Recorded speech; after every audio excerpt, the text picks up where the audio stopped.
ښځو چارو د ریاست محترمه رئیس اغلې سهیرا ببره سره په خپرونه کې میلمانه ده. قدرمنو لیدونکو، په افغانستان کې د مختلفو اداراتو یا انجوګانو د خوا نه د ښځو په وړاندې تاوتریخوالي د مخنیوي لپاره ډېر کارونه شوي دي، خو ځینې داسې پېښې وې چې ساری نه وي په افغانستان کې یا په ټوله کې په کونړ کې داسې پېښې ترسره شوې چې ولسونه یې حیران کړه. تاوتریخوالي دغه لړۍ ورځ تر بلې لا هم غځېږي، که څه هم چې مختلف اداره د کونړ ولایت د ښځو چارو ریاست تر څنګ دي نورې همغږي چې کوم مؤسسات یا انجوګانې یا هم کار کوي، خو بیا هم ځینې وخت درنو لیدونکو داسې پېښې کېږي چې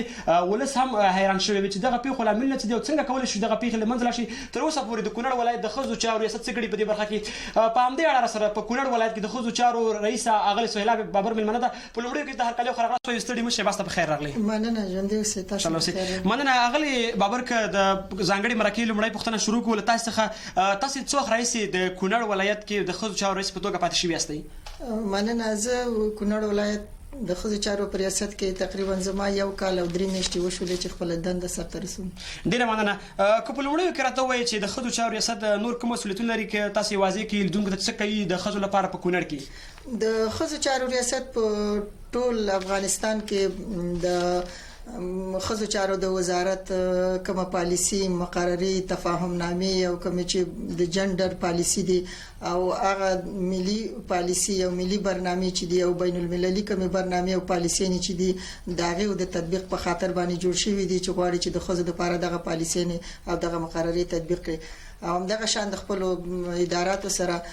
چې هغه زیدخل او زیربط اداري دي دغه سره خپل همغږي کوي. ډیره مننه. خوشاله اوسئ. اغلې سهیلا بابر راځو دې ته چې هغه کوم مشکلات او خنډونه وجود لري چې تاسو په راتګ سره د پای ټکی ورته کې اوسه داسې مشکلات و چې تاسو مخکې لدې وړاندې دلته نه وئ، تاسو په راتګ سره هغه مشکلات حل شوي دي؟ نه، داسې مشکلات خو زما د راتګ سره ما نه دي لیدلي او زه چې کله راغلم زه د خپل ادارو سره چې په کونړ ولایت کې کوم دولتي اداره دي دغه سره خپل ډیره ښه همغږي او ښه روابط لرم. مننه. داسې مشکلات هم شته تاسو راغلي تاسو حل کړي وي، لکه د مخکې دورې نه پاتې نه وي، تاسو په دوره کې تاسو سره مخ او لاس او ګریوان مشکلات لري اوس؟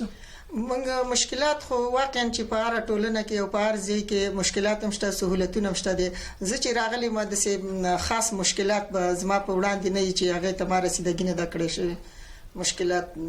ډیره مننه. خوشاله اوسئ. اغلې بابر د ښځو چارو ریاست کوم پروګرامونه لري او تر کومه حده یې په خپل پروګرامونو کې ریښتینی اقدام کړی دی؟ د ښځو چارو ریاستونه چې پروګرامونه لرو زمونږ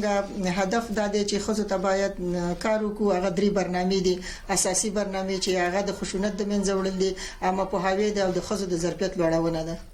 ډیره مننه. که سره دا وایي چې کونړ کې تاسو د کوم پیښو شتون زیاته بیلګه ویني، مطلب کوم داسې واقعیت دي لکه مہر نه ورکول دي، زور زیاتي یا وهل ډبول دي، څه د ډېر دي په کونړ کې دغه کومې پیښې موږ ډېرې لرو په کونړ ولایت کې؟ په کونړ ولایت کې شته د ستونزې شته دي، خو زه چې کله په ریاست ته راغلی ما او هغه ما تفکیک کړی دي هغه کې فرار د منزل زیات دي په دغه مشکلاتو کې او ستونزو کې، او بل دغه عموما غربت د بیکاری ده او دغه د کار د فرصتونو نه موجودیت دی. مننه. تاسو ویل چې دغه برخه چې مطلب د فرار دی او د منزلونو ځان غورځول دي، د دې د مخنیوي لپاره داسې اقدامات نه دي کړي یا پوهاوی یا غونډې یا د مختلفو رسنیو د لارې دغه مخنیوي لپاره څه نه دي کړي کوم ګامونه؟ ولې نه دغه ناوړه دودونه مخکې نه ډیر زیات رواج او د دې په مخنیوي په خاطر باندې موږ ډیر تدابیري او وقایوي پروګرامونه لرو چې دغه د منی خشونت 15 ماده په اساس باندې موږ د خشونت غونډه لرو چې د والي صاحب ریاست د لاندې په میاشت کې یو دفعه جوړیږي. په هغه کې دغه ټول مشکلات چې دي دغه ټول مشکلات موږ حل فصل کوو او تر بحث لاندې نیسو. مننه. تر دې تاسو د ښځو چارو د رئیس په توګه پاتې شوي یاستئ، داسې کومې قضیې سره مخامخ شوي یاستئ، تاسو ته ګواښل شوي یاستئ یا درته د کوم چارواکي لخوا ګواښ شوی وي؟ داسې کومه قضیه لري؟ نه، داسې قضیه موږ نه لرو. هر قضیه چې موږ ته راغلې ده هغه موږ د منځګړۍ د لارې نه د مشرانو په مشورو باندې حل کړي دي. خدای فضل دې داسې یو مشکل سره زه نه یم مخ شوی چې ماته به د کوم قضیه په سر باندې یو ګواښ شوی نه داسې نشته. ډېر ښه. که راته دا ووایئ چې په دې څو کلونو کې تاسو کار وکړه، ورته قضیې مو حل کړلې، اوس قضیې کمې شوي که ډېرې شوي دي؟ که څه هم تاسو کار ډېر کړی دی، اوس خو د تیر په پرتله باندې زما په نظر سره قضیې ډېرې کمې شوي دي، ځکه چې د 96 کال کې موږ دغه د خشونت قضیې 40 لرلې. د تیر کال په پرتله باندې د خدای په فضل سره او د خلکو د عامه پوهاوي په ذریعہ باندې چې ډېره عامه آگاهي شوې ده، دغه ذهنونه فکرونه روښانه شوي دي. نو اوس د منبر د لارې چې کوم مولوي صاحبان واعظ او نصیحت کوي د ښځو حقوق بیانوي نو ډیر ښه تاثیرګذار دي او ډیر ښه تاثیرات کړي دي. نو دا علت دی چې په دې کال کې موږ قضیې ډېرې کمې لرو. ډېره مننه. تلویزیون قدرمن لیدونکو ورزو د خپرونې په دې برخه کې لنډه دمه اخلو، له دمې وروسته موږ سره اوسئ.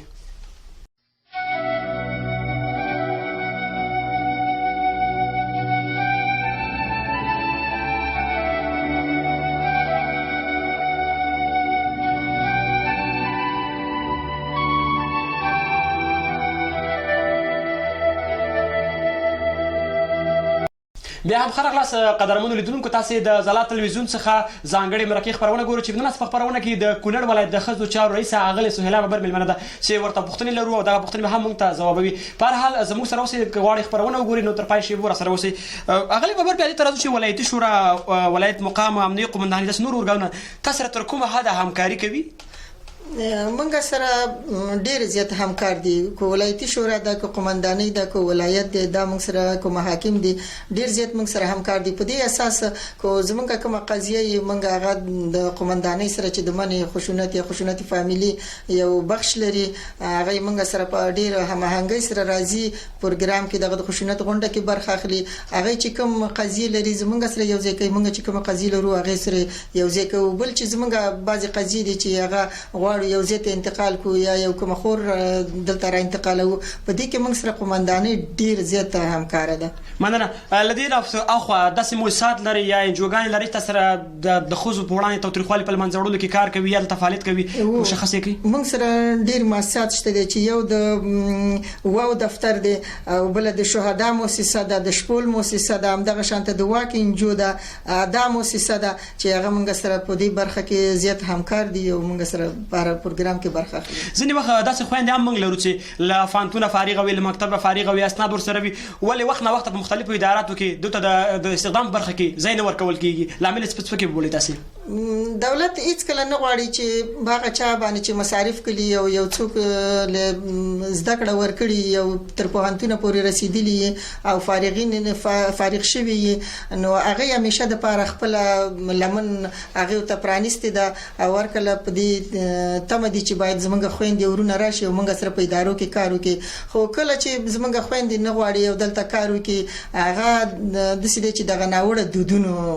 زیات اثر کړی دی د دشمن به زیات تبلیغات دي او بل د عوامو هغه بهتانونه او تهمتونه دي چې زمونږ خويندې مخه ته خن شوی دي او یو ډبه ورته جوړ کړی دی. مننه. دا غوښنه په ټوله کې شته خو اوس موږ په کونړ کې په دولتي اداراتو کې ډېر کم خزل لرو لامل څه کې بوله دا خو تاسو د ورکړه الټول ته نو څه کول پکاره چې ترڅو کورن غونډه ولایت کې په دولتي اداراتو کې مونږ ډېر کم مېرمنې لرو. مونږ ډېر کوشش پاسپورت شو بکو ګورو که تاسو نور شو ګورو مونږ خو ډېر زیات کوشش او هڅه کوو چې باید په خپل ادارو کې خويندې دې ته تشویق کو چې راشه په اداراتو کې کار وکړي. خو مخکې ماته ته ویلي چې دغه مشکلات موجود دي. اوس خپل ډاکټر صاحب اشرف غنی یو کانفرنس کې ویلي چې باید خزه توانمند شي او جندر په نظر کې ونیول شي او په هر اداره کې باید مساوي حقوق دی ته ورکړ شي او هر اداره کې باید دی یو سهم واخلي. کو چیرته موږ د خپل کونړ په مورید باندې ویو نو موږ سره والی صاحب همیشه د پاره په دې بحث کوي چې ولې زموږ خويندې ناراضي نو موږ یو مشوره وکړه لدې نتیجې ته ورسېدلو چې باید په هر اداره کې موږ یو 3-4 خويندو ته په دستجمعي شکل زی ورکو هم به جندر مراد شي او هم به خويندې وکول شي چې په یو اداره کې کار وکړي. مننه. اغله سهیلا ببر دلته یو شمېر خلک اندېښنې لري چې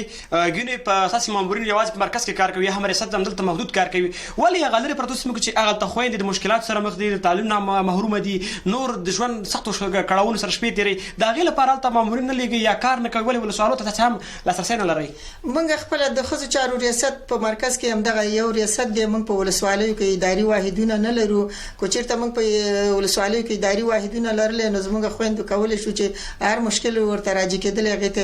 پزغر د بررسي یا لاسرسي ورته لرل شو. خو دا چې موږ دا نه لرو او مکاتبو کې خويندې لرو زموږ هغه خويندې چې تر متوسطي او ابتدایي پورې د ورسیږي به خپل خپل تعلیم پری دی په مغازه کې نو د دې یو عمده علت دا دی چې الته د خزینه استادانو نشټون دي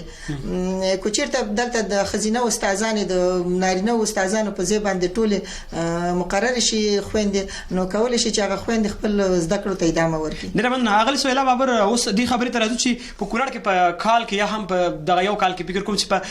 85 سلنه انجونې داخلي دا ډیره کمه برخه په ختیځ زون کې د لغمان ننګرهار ته کونړ او نور لغمان ته وګورو ننګرهار او نورستان ته وګورو دغه کې بیا ډیره سلنه لوړه ده تر ټولو کم فیصدي کونړ دی دا تاسو اندېښنه نه څرګندوي چې د انجونې د ذکر نورسته پاتې کیږي او 50 سلنه یعنی ډیر کم سلنه دی نو فیصدي کو نو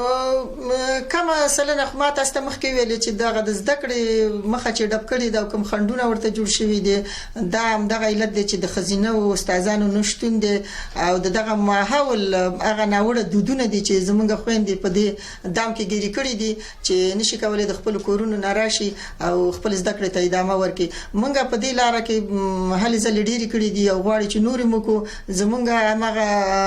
هغه په هاوی دي چې ورته ویکو چې باید ورونه ته وکړو چې خپل خويندې او خپل لورګانې دي ته وهڅي چې د سواد زده کړې ته لاسرسي ولري په ټوله کې اوس په کونړ ولایت کې په کوم اداراتو کې خزي فعال وندلري کار کوي او یا هم د کوم د ضرورتي کوم قضیه تر راغلي چې په دولتي اداراتو کې مېرمنې فعال ولایت شورا منګلو داسې نور شفخانه لرو د ضرورتي د سره راغلي کوم قضیه لري چې تاسو په وړاندې تاریخوالي تر سره شي په دغه اداراتو کې په دغه اداراتو کې موږ یو قضیه د دې لرو چې هغه د یو ولسوالۍ نه و چې یو خور موږ سره په تماس کې شول چې زما کوم کور ته چې واده شوی ما دی غواړي چې زما د تعلیم مخه ونیسي نو هغه چې موږ خپل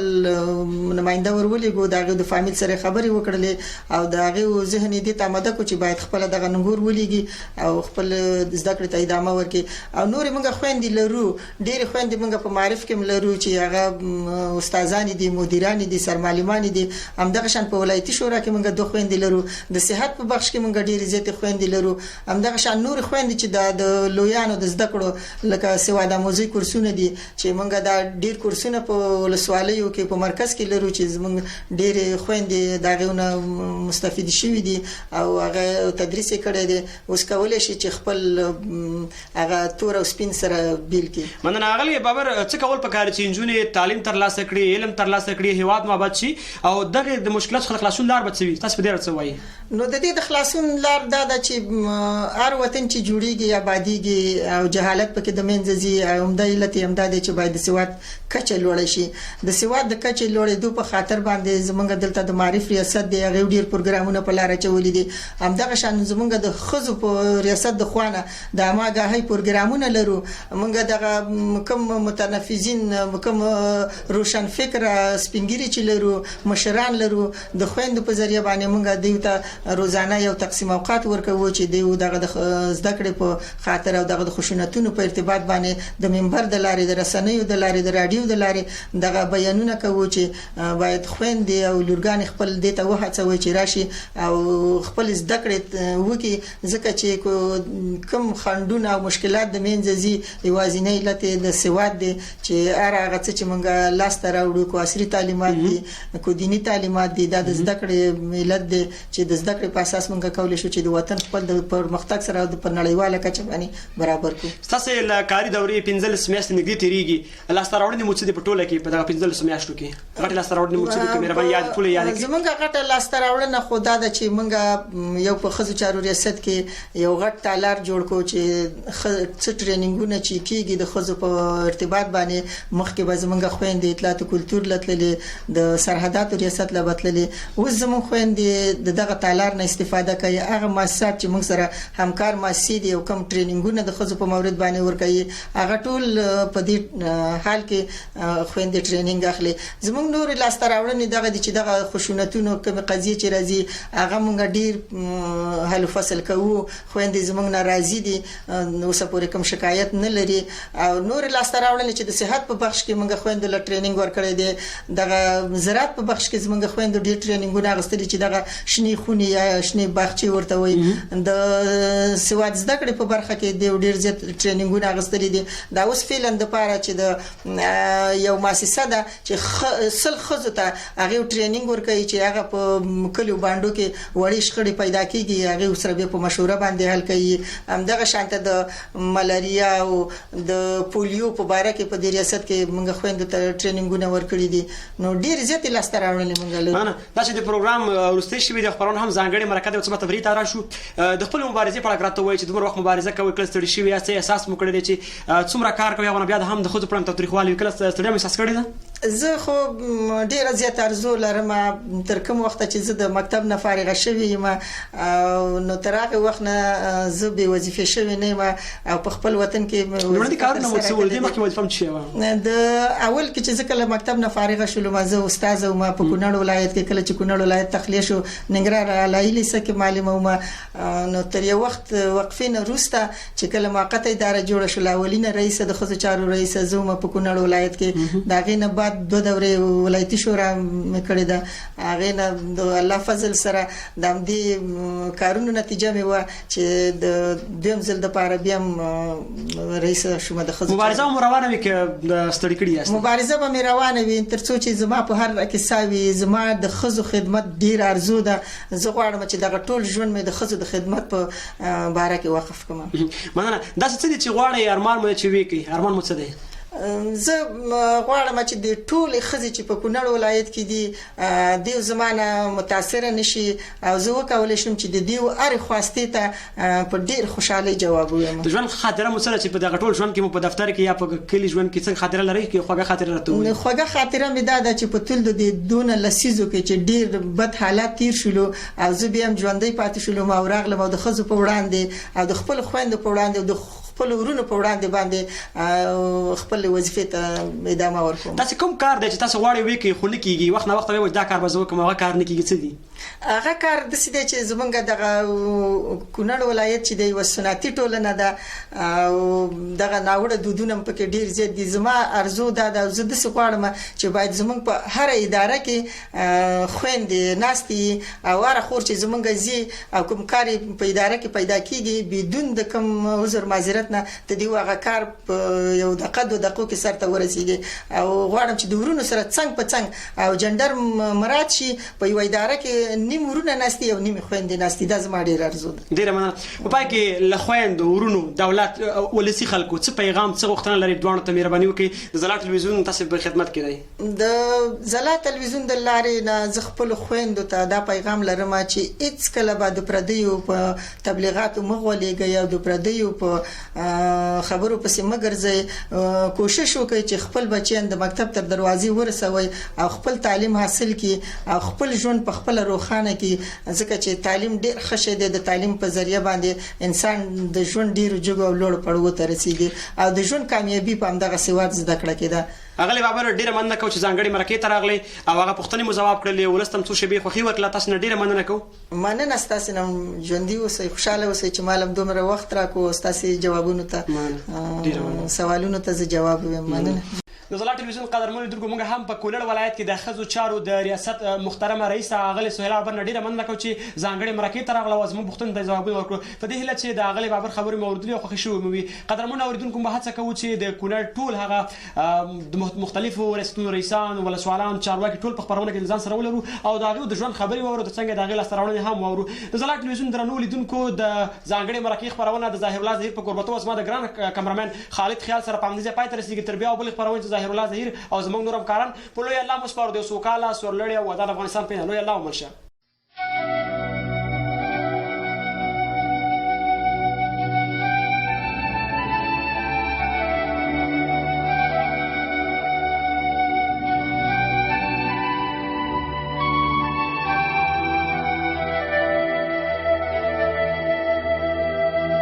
د ښځو چارو د ریاست